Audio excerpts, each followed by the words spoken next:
Hi friends, Meenakshi அம்மனின் திருவிளையாடல் பற்றி பார்க்கலாமா? இது பக்தனுக்காக சமையல் செய்த மீனாட்சி அம்மனின் அற்புத திருவிளையாடல்.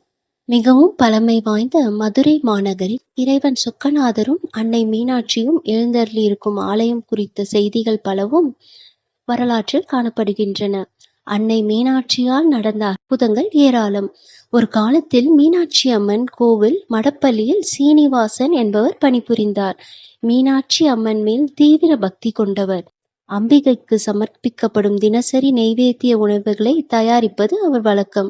ஒரு நாள் இரவு உறங்கப் போவதற்கு முன் அவர் மறுநாள் அதிகாலையில் சமைக்க வேண்டியிருந்ததால் மீனாட்சி அம்மனை நோக்கி, என்னை சீக்கிரம் எழுப்பிவிடம்மா என்று சொல்லிவிட்டு படுக்க சென்றார். அயர்ந்து உறங்கிவிட்டார். உழைத்த களைப்பில் உறங்கும் சீனிவாசனை எழுப்பாமல் மீனாட்சி அம்மனே மடப்பள்ளிக்கு வந்து நெய்வேத்தியங்களை அவருக்கு பதிலாக சமைக்க ஆரம்பித்தாள். அங்கு வெளிச்சம் குறைவாக இருந்ததால் தன்னுடைய பிரகாசமான மூக்குத்தியை கழற்றி ஒரு மேடையின் மீது வைத்துவிட்டு அதன் ஒளியில் நைவேத்தியங்களை சமைத்து முடித்தாள்.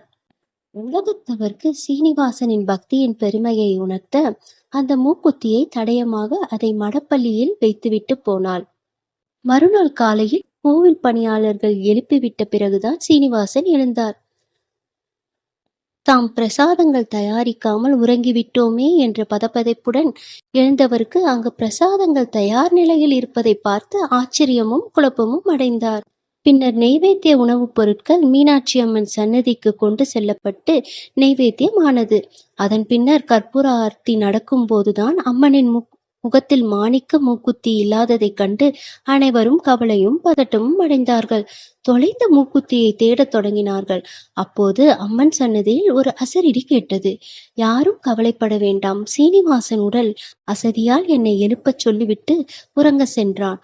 அவன் அயர்ந்து உறங்குவதைக் கண்டு அவனை எழுப்ப மனமில்லாமல் நான் மடப்பள்ளிக்கு சென்றேன். அங்கு வெளிச்சம் இல்லாததால் சமைப்பதற்கு வெளிச்சம் வேண்டுமே என்று எனது மூக்குத்தியை கழற்றிவிட்டு வைத்துவிட்டுதான் வெளிச்சத்தில் நைவேத்தியங்களை சமைத்தேன். மடப்பள்ளிக்கு சென்று பாருங்கள், அங்கு எனது மூக்குத்தி இருக்கும் என்று அசரீரி ஒலித்தது.